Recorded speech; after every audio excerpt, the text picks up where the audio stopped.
Welcome to RPTV Weekly News. I'm Thunder Cloud, joined by Kedar, Marcelo, and Gabriel, ready to bring you the latest updates from Regent Park and its surroundings. In this episode, we'll cover important events and community updates from September the 27th to October the 3rd. Stay with us for the news that matters to our community. Regent Park stands for harm reduction.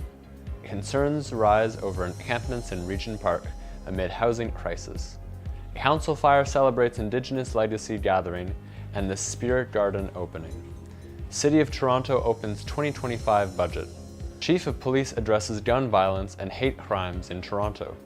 Events and jobs in Regent Park. Regent Park stands for harm reduction.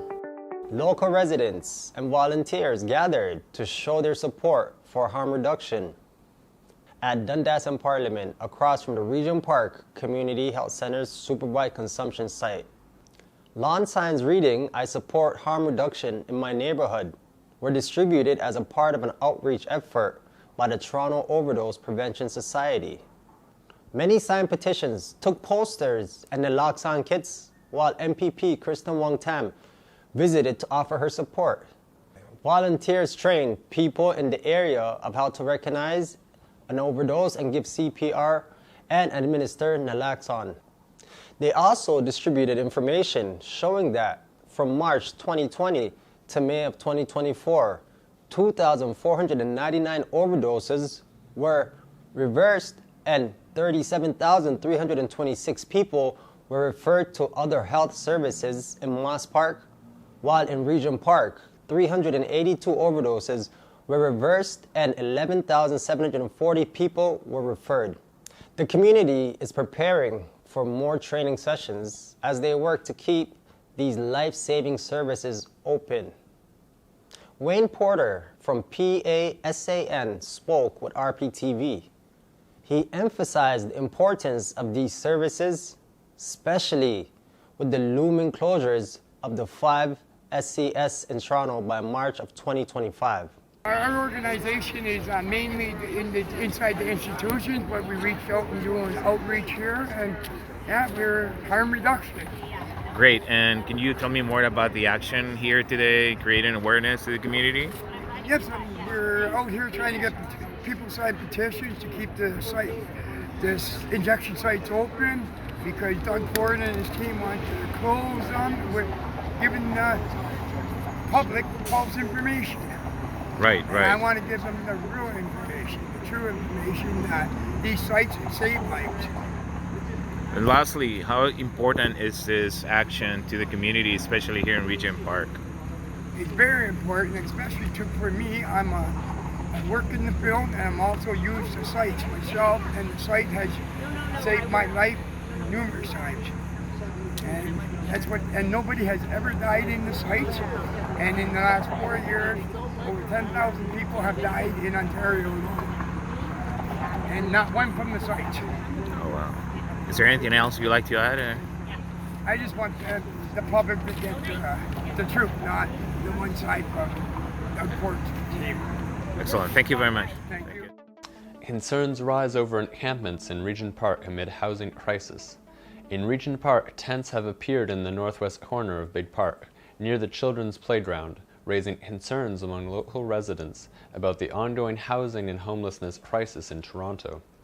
Many community members express worries about safety in the city's approach to encampments, particularly in light of the recent example at Allen Gardens, where similar issues have arisen. Councillor Chris Moyes highlights that encampments are not a solution to the housing crisis, stating, "They are neither safe nor sustainable for those that live in them or those that live around them."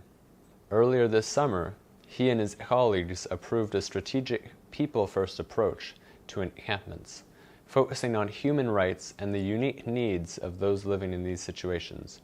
Moyes emphasized the need for immediate rapid shelter program models to address these needs effectively.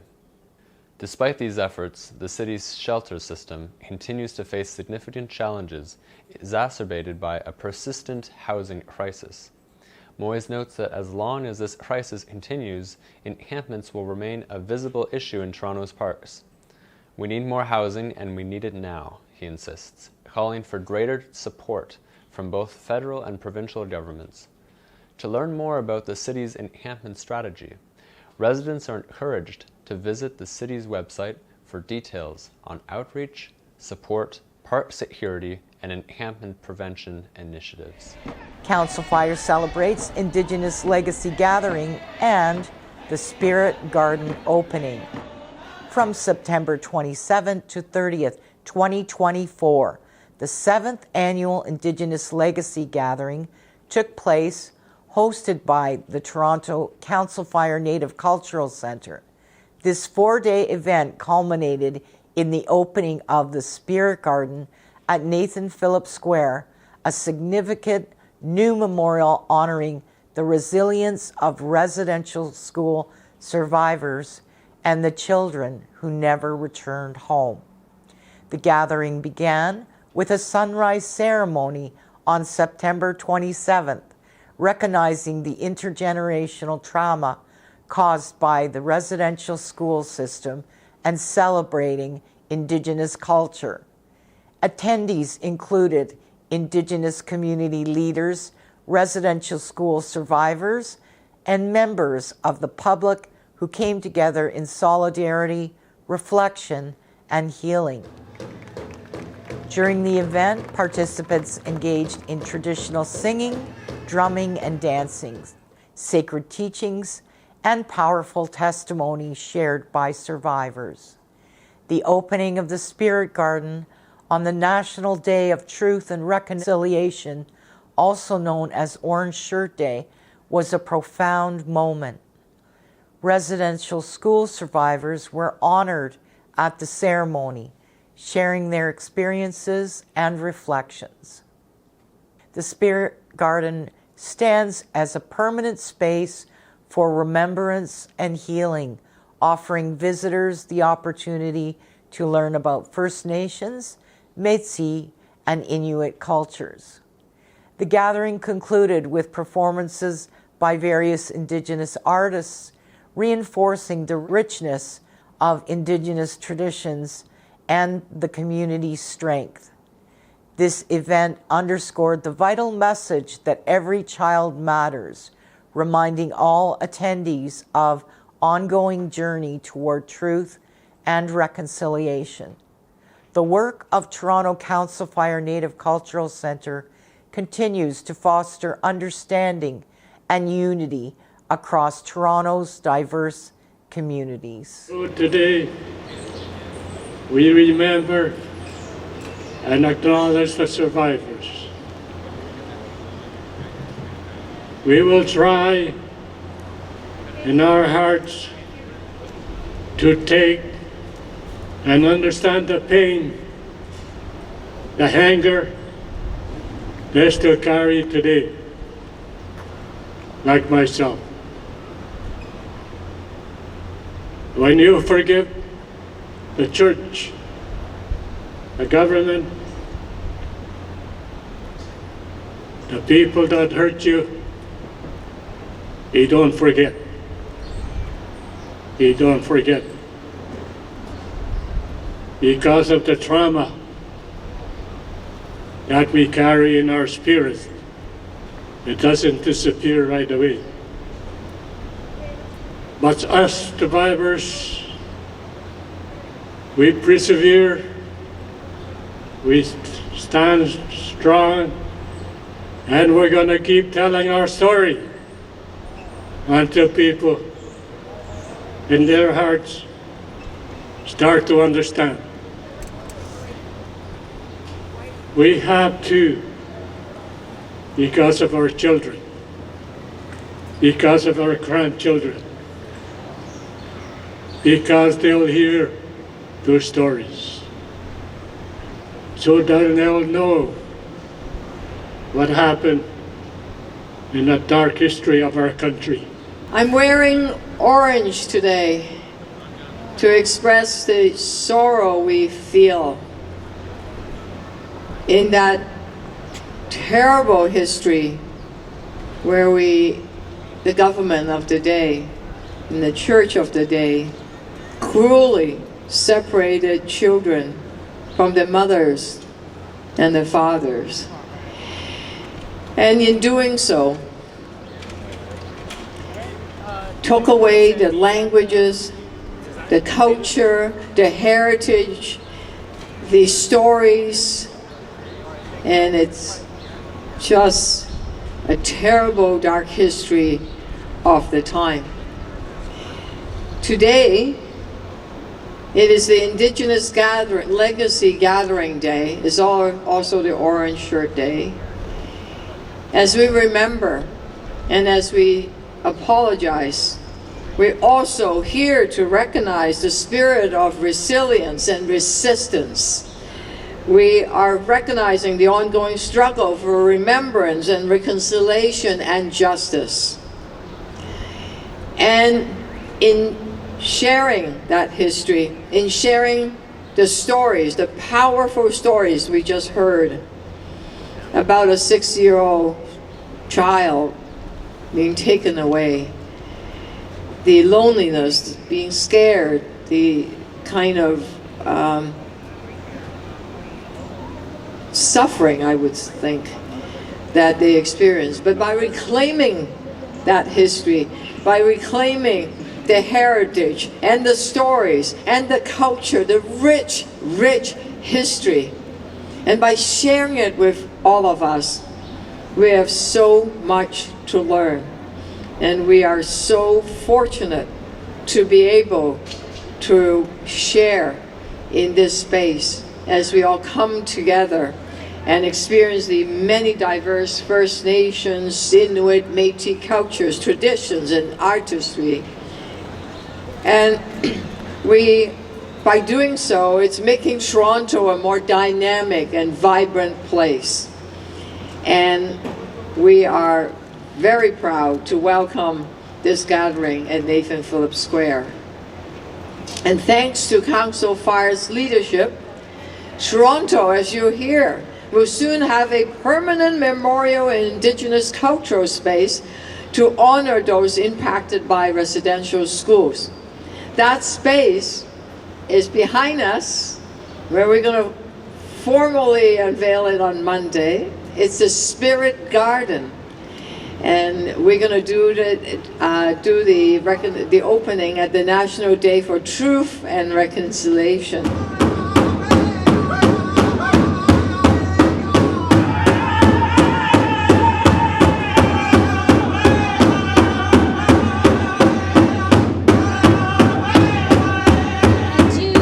To thank the Toronto Council Native Fire Cultural Centre for all the work they have done making today's event happen and making the Spirit Garden happen. Yeah, let's give them a hand.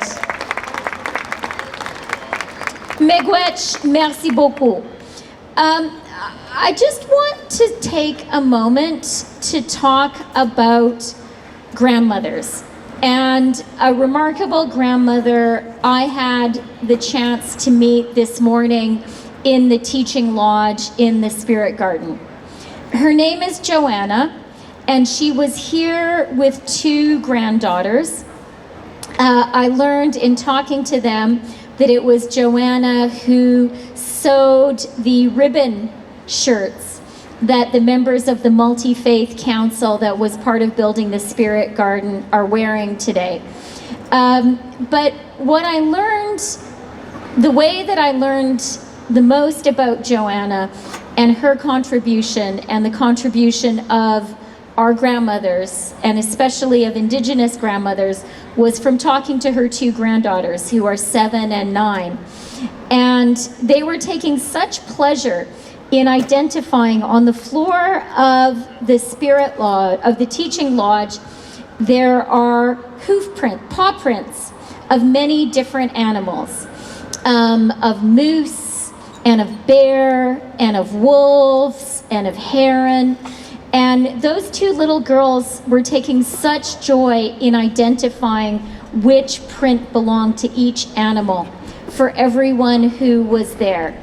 They were so proud of their knowledge and so proud of themselves. And that is the work the result of a strong grandmother. So can we all have a hand for the grandmothers like Joanna? Oh, here she is.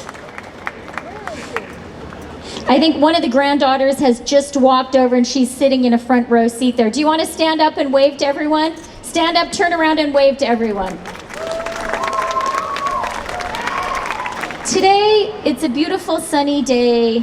I see people having great snacks. I see people enjoying community, and that's great. But today is also a somber day. It's a day that we're coming together to honor and recognize the stolen children and the survivors of residential schools, their families, and their communities.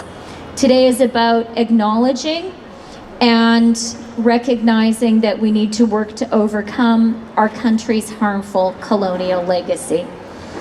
That's why today we're acting on our shared responsibility of reconciliation, working hand in hand with First Nations, Inuit, and Métis.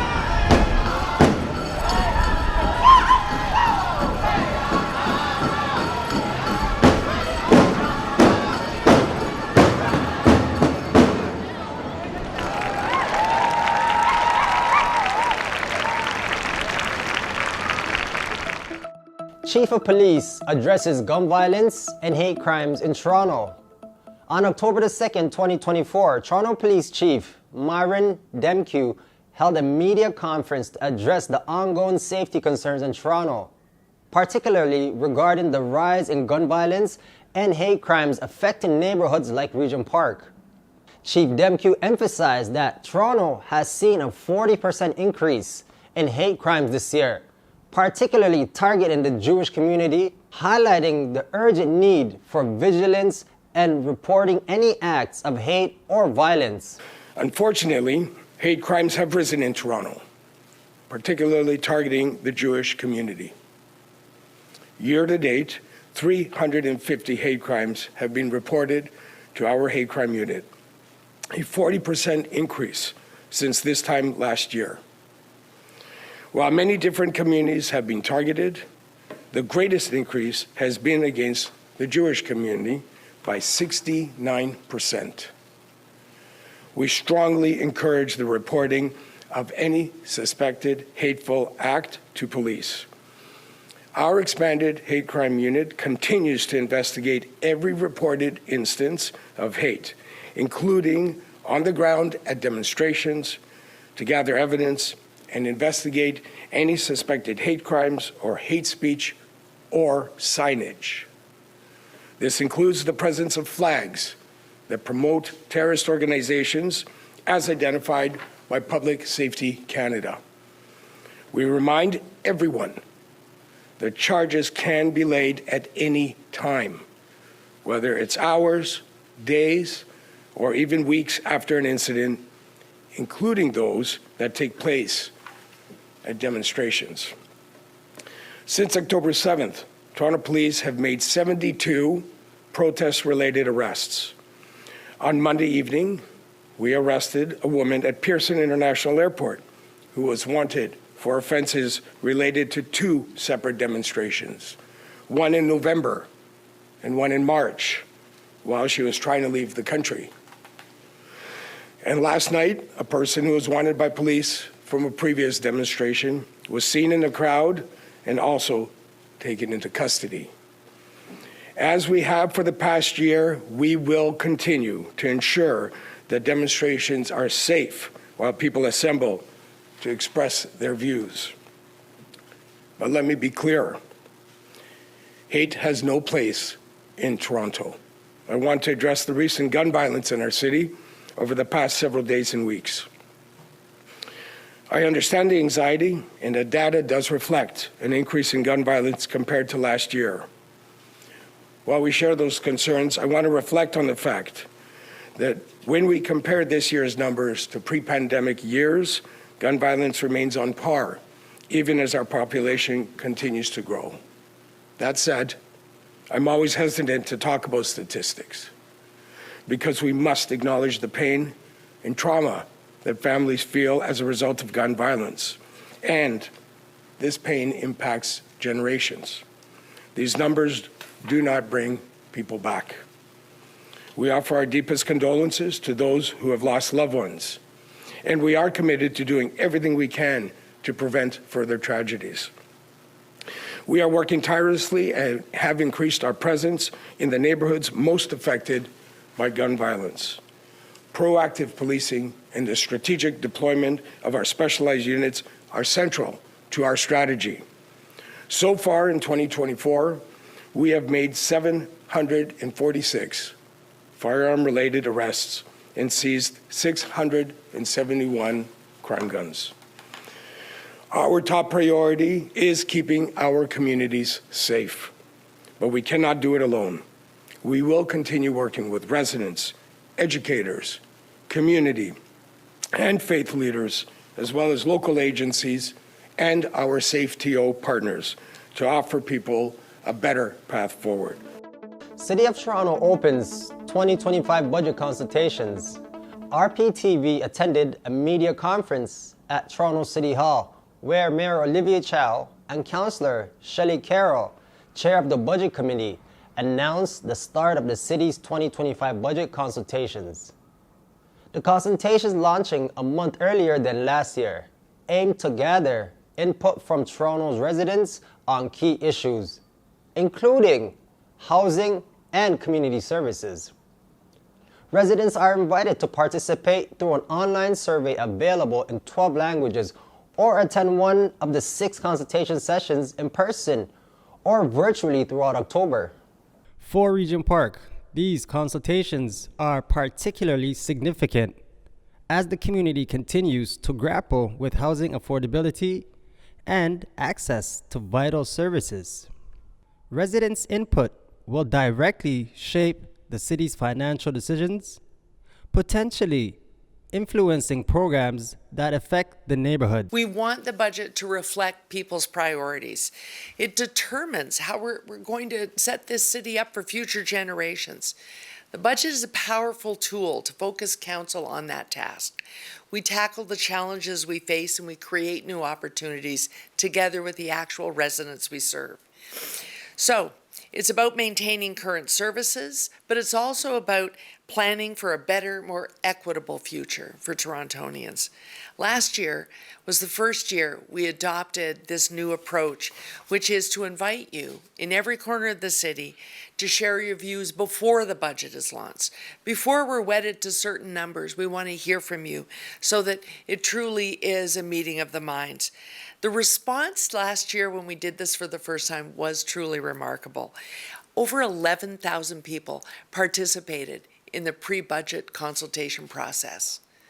I want us to think about that for a minute. 11,000 people took the time to take part, whether it was online, whether it was through signing in and speaking through one of the town halls, or the many in-person meetings. Chief Financial Officer Steve Conforti and I were in every one of the 16 major opportunities. So we really heard loud and clear from that vast number of 11,000 people. So we heard what matters most to you, and the message was very clear at that time. Torontonians want to see investments in 4 key areas. It's not all about what can you cut. They really do want us to make investments where the impact will be most felt. Safety, mobility, affordability. Sometimes it takes investment at the city level to create affordability for residents. And most importantly, their community services. Your feedback directly influenced the investments that we did make. We achieved some very significant improvements. Mayor Chow has just listed some of them. We expanded the Toronto Community Crisis Service so that mental health supports are now delivered not just by police, but also by some vital community agencies that are very good at doing that in a very non-uniform way. We hired hundreds of new police officers, firefighters, paramedics, and indeed safety staff on TTC services. And people are showing us that matters by by increasing ridership. More people are on the TTC today because of last year's budget investments that we have to say were made both by the city and through the help of Ontario's New Deal that helped us to invest in transit operating and safety. We were able, through investment, to increase shelter and supportive housing commitments. So many people who were experiencing homelessness had enhanced services that they could access and begin to really change their lives. We are moving people out of homelessness, and over 2,200 households are avoiding eviction as a result of the investments we made in tenant supports, in avoiding eviction, rent bank services and such. Huge feedback on that one from the community, and so aligned with the fact that the mayor had already told us before we even started those pre-launch, that's got to be a priority. We went out and we confirmed it among Torontonians. It is a priority for all of us. So we need your continued participation, because that was what made this budget so effective. Those consultations that the mayor mentioned, they're so easy to access. It's all about going to toronto.ca. It's that time again once a year where you go looking for those magic words, city budget. This time it's 2025, but it will take you to the kinds of thing we need. The online survey this year is available in 12 languages. Technology is helping us get better and better at that. And these consultations, the pre-consultations, are so critical because we have a lot to do this year. While our financial position is much better than it was, we still have a long way to go.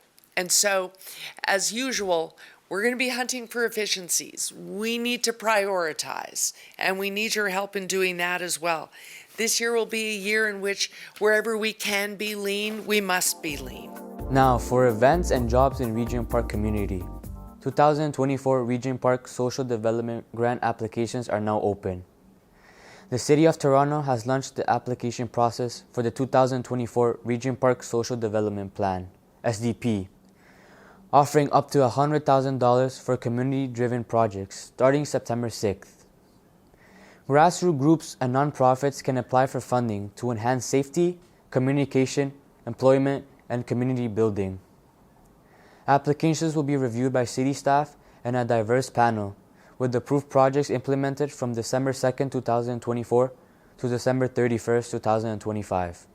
Information sessions will be held online via WebEx October 10th at 6 p.m. in person at the Regent Park Community Center on October 17th at 5:30 p.m.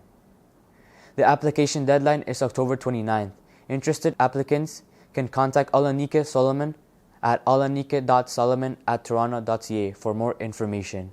October Fun Fest. Join the festival on Saturday, October 26th from 1 to 3 p.m. at the Big Park. There will be pumpkin carving, music, apple crisp, cookie decorating, treat bag, dancing, and more. Hope to see you there. Free Activating Community Leadership course start October 8th. The Center of Learning and Development invites Regent Park, Moss Park, and St. Jamestown residents to a free Activating Community Leadership course starting October 8th. Held every Tuesday from 6 to 8 p.m. at CL&D 540 Dundas Street East, the course features weekly guest speakers from urban studies at UFT. Trido is offering job opportunities for Regent Park residents. For more information, visit TridoCommunityWarX.com. Apply now. Toronto Community Housing or Spaces, your ideas. Tenants can book a TCHC, common space for community events or programs. Types of booking include private events, one-time bookings, recurring events. For more information, contact Felicia White at 416-356-7603. And that's all for today's show. I'm Marcelo, and I've been joined by my co-hosts, Thunder Cloud, Gabriel, and Kedar. A big thank you to our dedicated team of researchers who contribute to this weekly's episode. From Focus Media Arts Center, thank you for watching, and we'll see you next week.